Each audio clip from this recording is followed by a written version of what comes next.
आज हम पढ़ने वाले हैं class 9th geography NCERT chapter number 4 जलवायु। तो आइए शुरू करते हैं। पिछले 2 अध्यायों में आप हमारे देश की स्थलाकृतियों एवं अपवाह के बारे में पढ़ चुके हैं। किसी क्षेत्र के प्राकृतिक पर्यावरण को समझने के लिए आवश्यक 3 मूल तत्वों में से 2 तत्व ये ही हैं। इस अध्याय में आप तीसरे तत्व अर्थात हमारे देश की वायुमंडलीय अवस्था के बारे में पढ़ेंगे। हम दिसंबर में ऊनी वस्त्र क्यों पहनते हैं अथवा मई का महीना गर्म एवं असुविधाजनक क्यों होता है या जून एवं जुलाई में वर्षा क्यों होती है, इन सभी प्रश्नों के उत्तर आप भारत की जलवायु का अध्ययन करके जान सकते हैं। एक विशाल क्षेत्र में लंबे समयावधि 30 वर्ष से अधिक में मौसम की अवस्थाओं तथा विविधताओं का कुल योग ही जलवायु है। मौसम एक विशेष समय में एक क्षेत्र के वायुमंडल की अवस्था को बताता है। मौसम तथा जलवायु के तत्व जैसे तापमान, वायुमंडलीय दाब, पवन, आर्द्रता एवं वर्षण एक ही होते हैं। आपने अवश्य ध्यान दिया होगा कि मौसम की अवस्था प्रायः एक दिन में कई बार बदलती है, लेकिन फिर भी कुछ सप्ताह महीनों तक वायुमंडलीय अवस्था लगभग एक समान ही बनी रहती है। जैसे दिन गर्म या ठंडे, हवादार या शांत, आसमान बादलों से घिरा या साफ तथा आर्द्र या शुष्क हो सकते हैं। महीनों के औसत वायुमंडलीय अवस्था के आधार पर वर्ष को ग्रीष्म या शीत या वर्षा ऋतुओं में विभाजित किया गया है। विश्व को अनेक जलवायु प्रदेशों में बांटा गया है। क्या आप जानते हैं कि भारत की जलवायु कैसी है तथा ऐसा क्यों है? इस संबंध में हम इस अध्याय में पढ़ेंगे।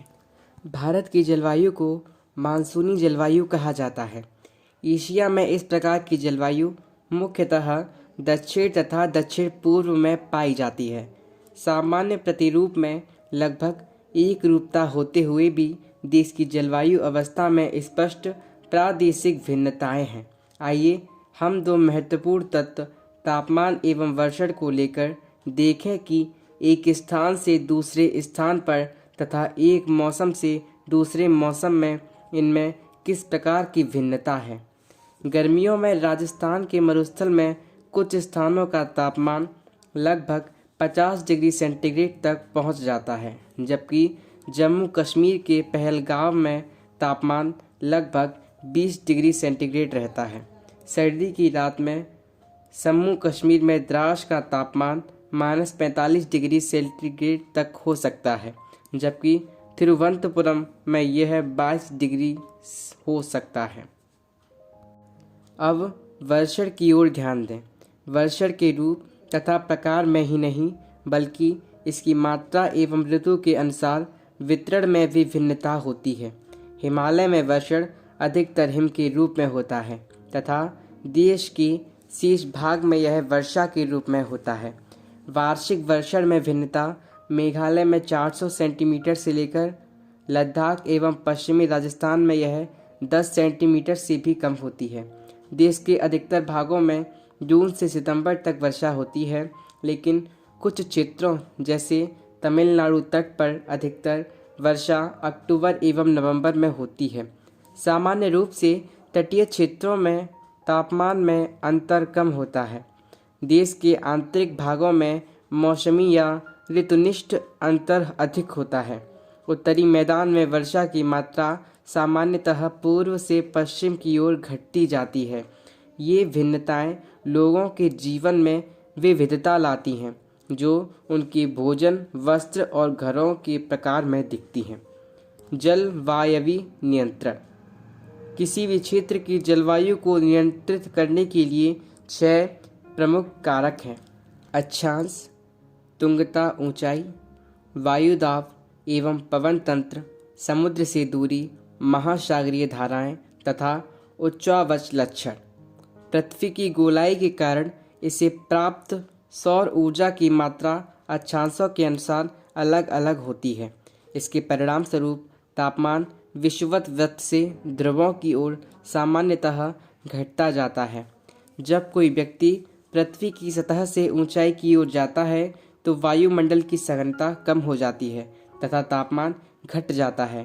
इसलिए पहाड़ियाँ गर्मी के मौसम में भी ठंडी होती हैं। किसी भी क्षेत्र का वायु दाब एवं पवन तंत्र उस स्थान के अक्षांश एवं ऊंचाई पर निर्भर करती है। इस प्रकार यह तापमान एवं वर्षा के वितरण को प्रभावित करता है।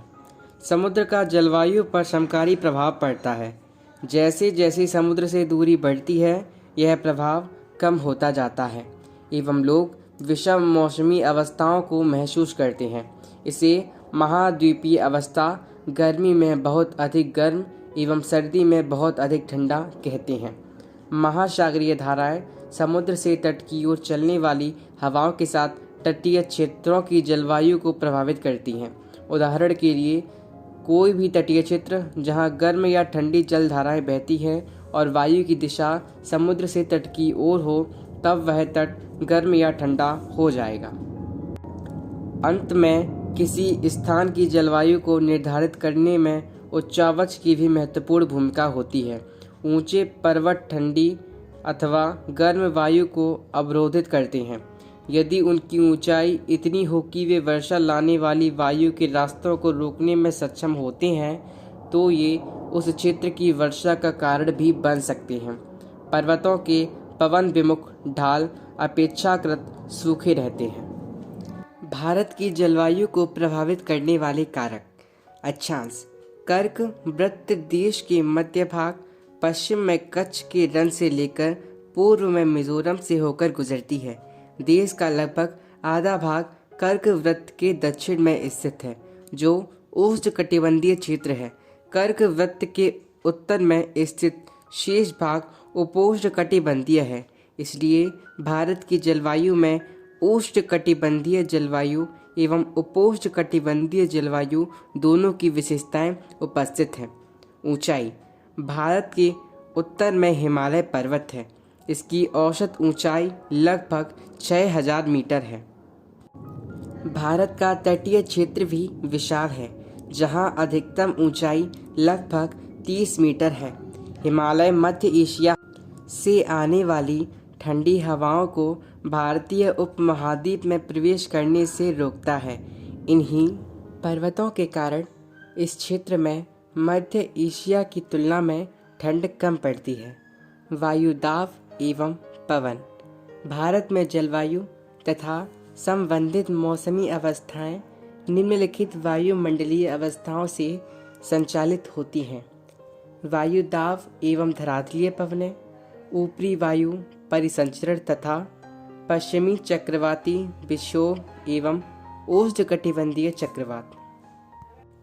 भारत उत्तर पूर्वी व्यापारिक पवनों ट्रेड वाइंड्स वाले क्षेत्र में स्थित है। ये पवनें उत्तरी गोलार्ध के उपोष्णकटिबंधीय उच्च दाब पट्टियों से उत्पन्न होती हैं। ये दक्षिण की ओर बहती हैं।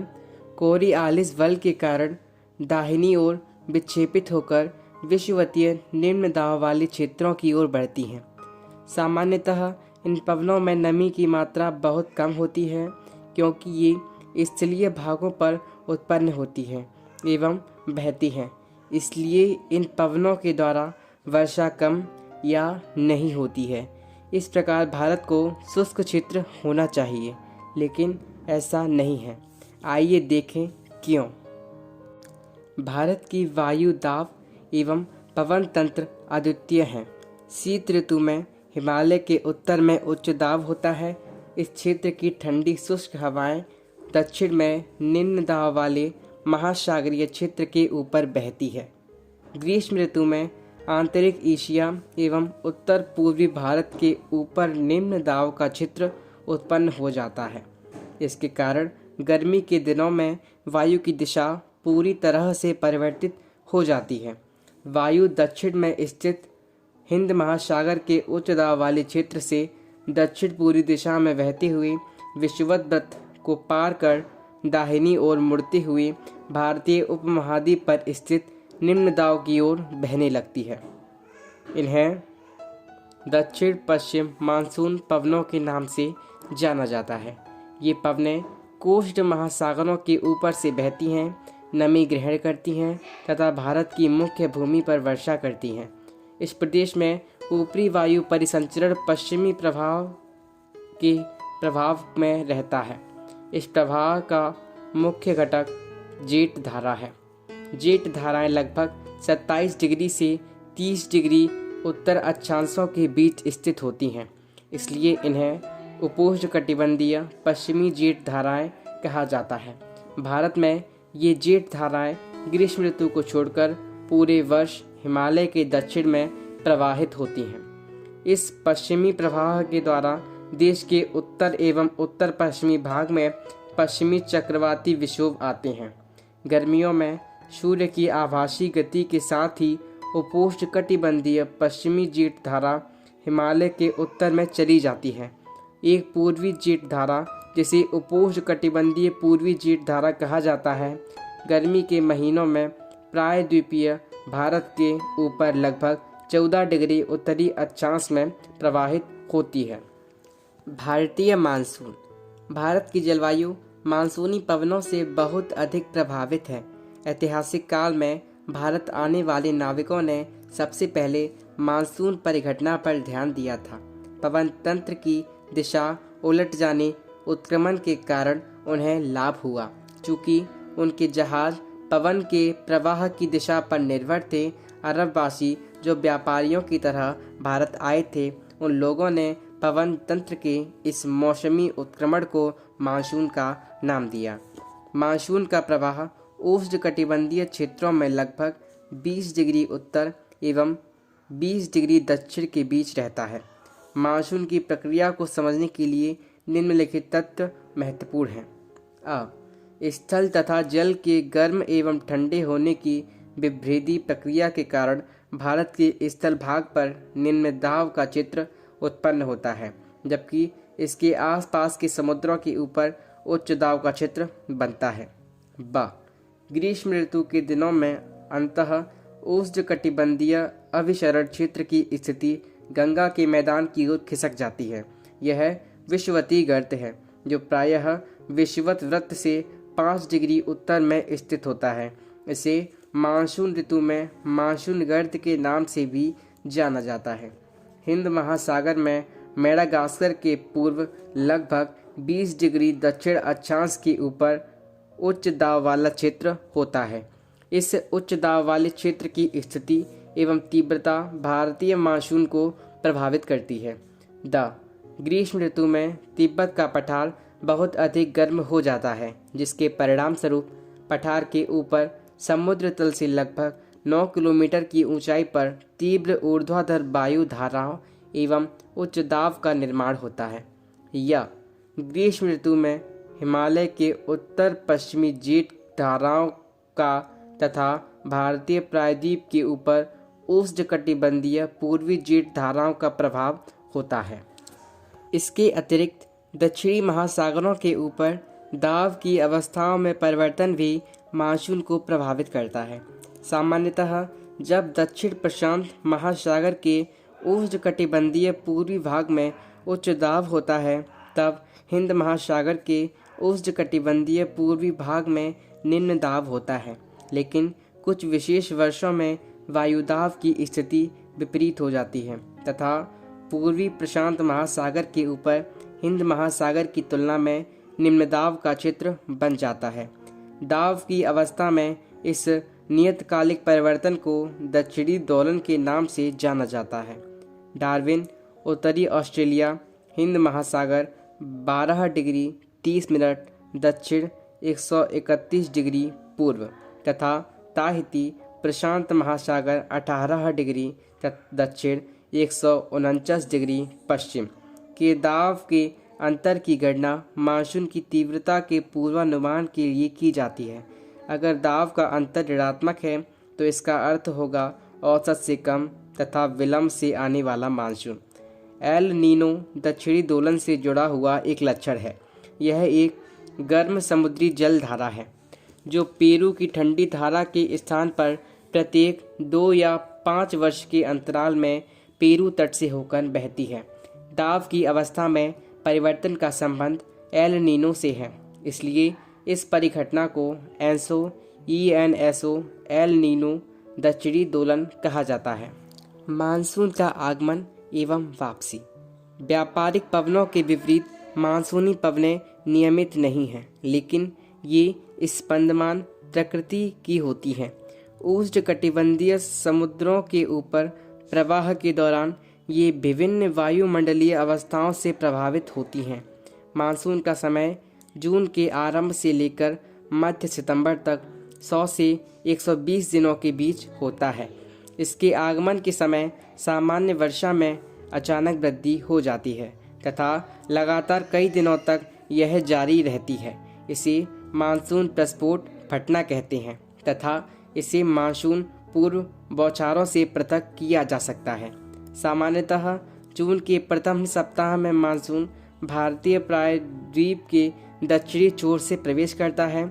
इसके बाद यह दो भागों में बंट जाता है, अरब सागर शाखा एवं बंगाल की खाड़ी शाखा। अरब सागर शाखा लगभग 10 दिन बाद 10 जून के आसपास मुंबई पहुंचती है। यह एक तीव्र प्रगति है। बंगाल की खाड़ी शाखा भी तीव्रता से आगे की ओर बढ़ती है तथा जून के प्रथम सप्ताह के में असम पहुंच जाती है। ऊंचे पर्वतों के कारण मानसून पवनें पश्चिमी गंगा के मैदान की ओर मुड़ जाती हैं। मध्य जून तक अरब सागर शाखा सौराष्ट्र, कच्छ एवं देश के मध्य भागों में पहुंच जाती है। अरब सागर शाखा एवं बंगाल की खाड़ी शाखा दोनों गंगा के मैदान के उत्तर पश्चिम भाग में आपस में मिल जाती हैं। दिल्ली में सामान्यतः मानसूनी वर्षा बंगाल की खाड़ी शाखा से जून के अंतिम सप्ताह में लगभग 29 जून तक होती है। जुलाई के प्रथम सप्ताह तक मानसून पश्चिमी उत्तर प्रदेश, पश्चिम हरियाणा तथा पूर्वी राजस्थान में पहुंच जाता है। मध्य जुलाई तक मानसून हिमाचल प्रदेश एवं देश के शेष हिस्सों में पहुंच जाता है। मानसून की वापसी अपेक्षाकृत एक क्रमिक प्रक्रिया है जो भारत के उत्तर पश्चिमी राज्यों से सितंबर में प्रारंभ हो जाती है। मध्य अक्टूबर तक मानसून प्रायद्वीप के उत्तरी भाग से पूरी तरह पीछे हट जाता है। प्रायद्वीप के दक्षिणी आधे भाग में वापसी की गति तीव्र होती है। दिसंबर के प्रारंभ तक देश के शेष भाग से मानसून की वापसी हो जाती है। द्वीपों पर मानसून की सबसे पहली वर्षा होती है। यह क्रमशः दक्षिण से उत्तर की ओर अप्रैल के अंतिम सप्ताह से लेकर मई के प्रथम सप्ताह तक होती है। मानसून की वापसी भी क्रमशः दिसंबर के प्रथम सप्ताह से जनवरी के प्रथम सप्ताह तक उत्तर से दक्षिण की ओर होती है। इस समय देश का शेष भाग शीत ऋतु के प्रभाव में होता है। ऋतुएं। मानसूनी जलवायु की विशेषता एक विशिष्ट मौसमी प्रतिरूप होता है। एक ऋतु से दूसरे ऋतु में मौसम की अवस्थाओं में बहुत अधिक परिवर्तन होता है। विशेषकर देश के आंतरिक भागों में ये परिवर्तन अधिक मात्रा में परिलक्षित होते हैं। तटीय क्षेत्रों में तापमान में बहुत अधिक भिन्नता नहीं होती है, यद्यपि यहाँ वर्षा के प्रारूपों में भिन्नताएं होती हैं। आप अपने क्षेत्र में कितने प्रकार की ऋतुओं का अनुभव करते हैं? भारत में मुख्यतः 4 ऋतुओं को पहचाना जा सकता है। ये हैं शीत ऋतु, ग्रीष्म ऋतु, कुछ क्षेत्रीय विविधताओं के साथ मानसून के आगमन तथा वापसी का काल। शीत ऋतु। उत्तरी भारत में शीत ऋतु मध्य नवंबर से आरंभ होकर फरवरी तक रहती है। भारत के उत्तरी भाग में दिसंबर एवं जनवरी सबसे ठंडे महीने होते हैं। तापमान दक्षिण से उत्तर की ओर बढ़ने पर घटता जाता है। पूर्वी तट पर चेन्नई का औसत तापमान 24 डिग्री सेल्सियस से 25 डिग्री सेल्सियस के बीच होता है, जबकि उत्तरी मैदान में यह 10 डिग्री सेल्सियस से 15 डिग्री सेल्सियस के बीच होता है। दिन गर्म तथा रातें ठंडी होती हैं। उत्तर में तुषारपात सामान्य है तथा हिमालय के ऊपरी ढालों पर हिमपात होता है। इस ऋतु में देश में उत्तर पूर्वी व्यापारिक पवनें प्रवाहित होती हैं। ये स्थल से समुद्र की ओर बहती हैं तथा इसलिए देश के अधिकतर भाग में शुष्क मौसम होता है। इन पवनों के कारण कुछ मात्रा में वर्षा तमिलनाडु के तट पर होती है, क्योंकि वहाँ ये पवनें समुद्र से स्थल की ओर बहती हैं। देश के उत्तरी भाग में एक कमजोर उच्च दाब का क्षेत्र बन जाता है, जिसमें हल्की पवनें इस क्षेत्र से बाहर की ओर प्रवाहित होती हैं। उच्चावच से प्रभावित होकर ये पवन पश्चिम तथा उत्तर पश्चिम से गंगा घाटी में बहती हैं। सामान्यतः इस मौसम में आसमान साफ, तापमान तथा आर्द्रता कम एवं पवनें शिथिल तथा परिवर्तित होती हैं। शीत ऋतु में उत्तरी मैदानों में पश्चिम एवं उत्तर पश्चिम से चक्रवाती विक्षोभ का अंतर्वाह विशेष लक्षण है। यह कम दाब वाली प्रणाली भूमध्य सागर एवं पश्चिमी एशिया के ऊपर उत्पन्न होती है तथा पश्चिमी पवनों के साथ भारत में प्रवेश करती है। इसके कारण शीतकाल में मैदानों में वर्षा होती है तथा पर्वतों पर हिमपात, जिसकी उस समय बहुत अधिक आवश्यकता होती है। यद्यपि शीतकाल में वर्षा, जिसे स्थानीय तौर पर महावट कहा जाता है, की कुल मात्रा कम होती है, लेकिन ये रबी फसलों के लिए बहुत ही महत्वपूर्ण होती है। प्रायद्वीपीय भागों में शीत ऋतु स्पष्ट नहीं होती है। समुद्री पवनों के प्रवाह के कारण शीत ऋतु में भी यहाँ तापमान के प्रारूप में न के बराबर परिवर्तन होता है। ग्रीष्म ऋतु सूर्य के उत्तर की ओर आभासी गति के कारण भूमंडलीय ताप पट्टी उत्तर की तरफ खिसक जाती है। मार्च से मई तक भारत में ग्रीष्म ऋतु होती है।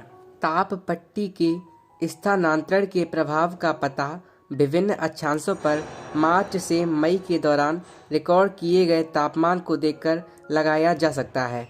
मार्च में दक्कन के पठार का उच्च तापमान लगभग 38 डिग्री सेल्सियस होता है। अप्रैल में मध्य प्रदेश एवं गुजरात का तापमान लगभग 42 डिग्री सेल्सियस होता है तथा मई में देश के उत्तर पश्चिमी भागों का तापमान सामान्यतः 45 डिग्री सेल्सियस होता है। प्रायद्वीपीय भारत में समुद्री प्रवाह के कारण तापमान कम होता है। देश के उत्तरी भाग में ग्रीष्मकाल में तापमान में वृद्धि होती है तथा वायु दाब में कमी होती है। मई के अंत में उत्तर पश्चिम में थार के रेगिस्तान से लेकर पूर्व एवं दक्षिण पूर्व में पटना तथा छोटा नागपुर पठार तक एक कम दाब का लंबवत क्षेत्र उत्पन्न होता है। पवन का परिसंचरण इस गर्त के चारों ओर प्रारंभ होता है। लू ग्रीष्मकाल का एक प्रभावी लक्षण है। ये धूल भरी गर्म एवं शुष्क पवनें होती हैं, जो कि दिन के समय भारत के उत्तर एवं उत्तर पश्चिमी क्षेत्रों में चलती हैं। कभी कभी ये देर शाम तक जारी रहती हैं। इस हवा का सीधा प्रभाव घातक भी हो सकता है।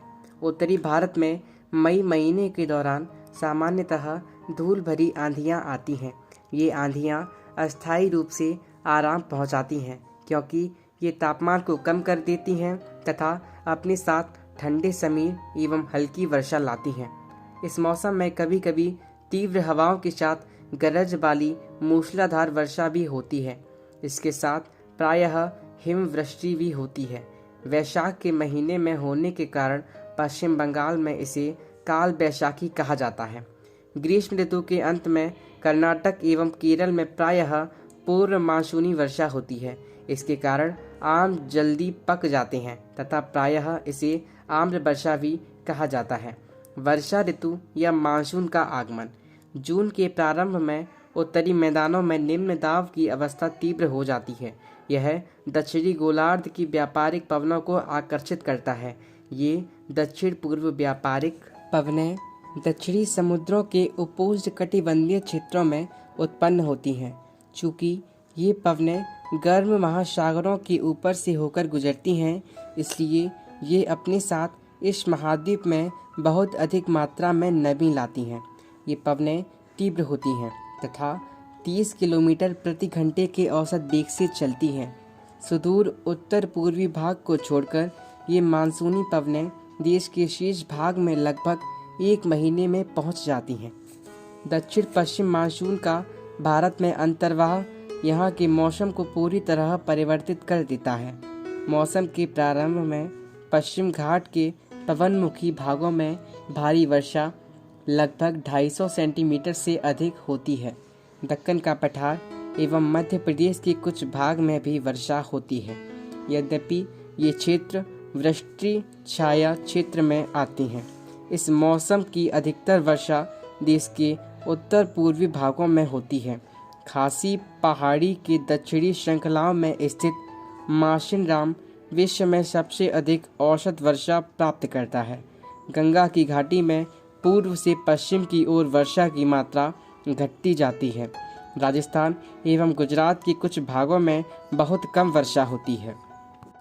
मानसून से संबंधित एक अन्य परिघटना है वर्षा में विराम। इस प्रकार इसमें आर्द्र एवं शुष्क दोनों तरह के अंतराल होते हैं। दूसरे शब्दों में मानसूनी वर्षा एक समय में कुछ दिनों तक ही होती है। इनमें वर्षा रहित अंतराल भी होते हैं। मानसून में आने वाले ये विराम मानसूनी गर्त की गति से संबंधित होते हैं। विभिन्न कारणों से गर्त एवं इसका अक्ष उत्तर या दक्षिण की ओर खिसकता रहता है, जिसके कारण वर्षा का स्थानिक वितरण सुनिश्चित होता है। जब मानसून के गर्त का अक्ष मैदान के ऊपर होता है तब इन भागों में वर्षा अच्छी होती है। दूसरी ओर जब अक्ष हिमालय के समीप चला जाता है तब मैदानों में लंबे समय तक शुष्क अवस्था रहती है तथा हिमालय की नदियों के पर्वतीय जलग्रहण क्षेत्रों में विस्तृत वर्षा होती है।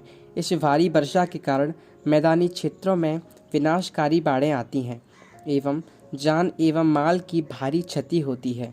उष्णकटिबंधीय निम्न दाब की तीव्रता एवं आवृत्ति भी मानसूनी वर्षा की मात्रा एवं समय को निर्धारित करती है। यह निम्न दाब का क्षेत्र बंगाल की खाड़ी के ऊपर बनता है तथा मुख्य स्थलीय भाग को पार कर जाता है। यह गर्त निम्न दाब के मानसून गर्त के अक्ष के अनुसार होता है।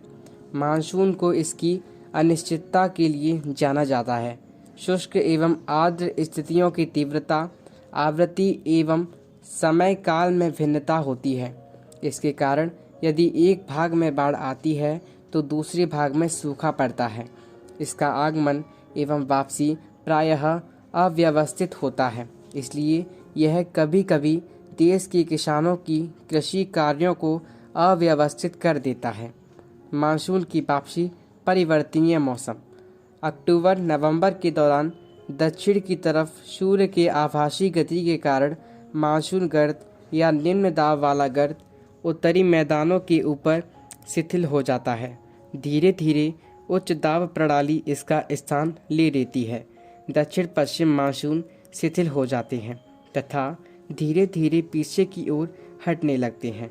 अक्टूबर के प्रारंभ में मानसून पवनें उत्तर के मैदान से हट जाती हैं। अक्टूबर एवं नवंबर का महीना गर्म वर्षा ऋतु से शीत ऋतु में परिवर्तन का काल होता है। मानसून की वापसी होने से आसमान साफ एवं तापमान में वृद्धि हो जाती है। दिन का तापमान उच्च होता है जबकि रातें ठंडी एवं सुहावनी होती हैं। स्थल अभी भी आर्द्र होता है। उच्च तापमान एवं आर्द्रता वाली अवस्था के कारण दिन का मौसम असह्य हो जाता है। इसे सामान्यतः क्वार की उमस के नाम से जाना जाता है। अक्टूबर के उत्तरार्ध में विशेषकर उत्तरी भारत में तापमान तेजी से गिरने लगता है। नवंबर के प्रारंभ में उत्तर पश्चिम भारत के ऊपर निम्न दाब वाली अवस्था बंगाल की खाड़ी पर स्थानांतरित हो जाती है। यह स्थानांतरण चक्रवाती निम्न दाब से संबंधित होता है जो कि अंडमान सागर के ऊपर उत्पन्न होता है। ये चक्रवात सामान्यतः भारत के पूर्वी तट को पार करते हैं, जिनके कारण व्यापक एवं भारी वर्षा होती है। ये उष्णकटिबंधीय चक्रवात प्रायः विनाशकारी होते हैं।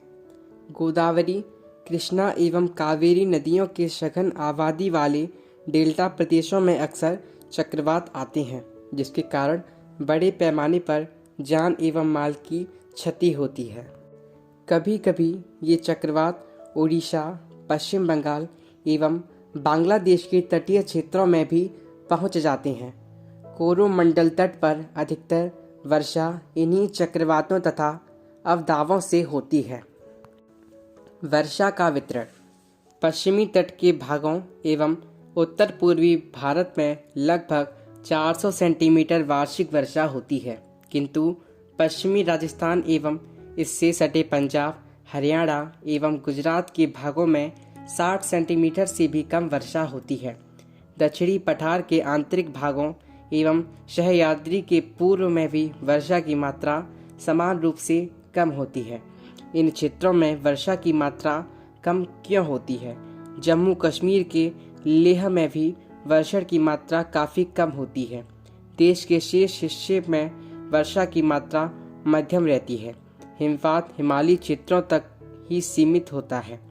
मानसून की प्रकृति के परिणाम स्वरूप एक वर्ष से दूसरे वर्ष होने वाली वार्षिक वर्षा की मात्रा में भिन्नता होती है।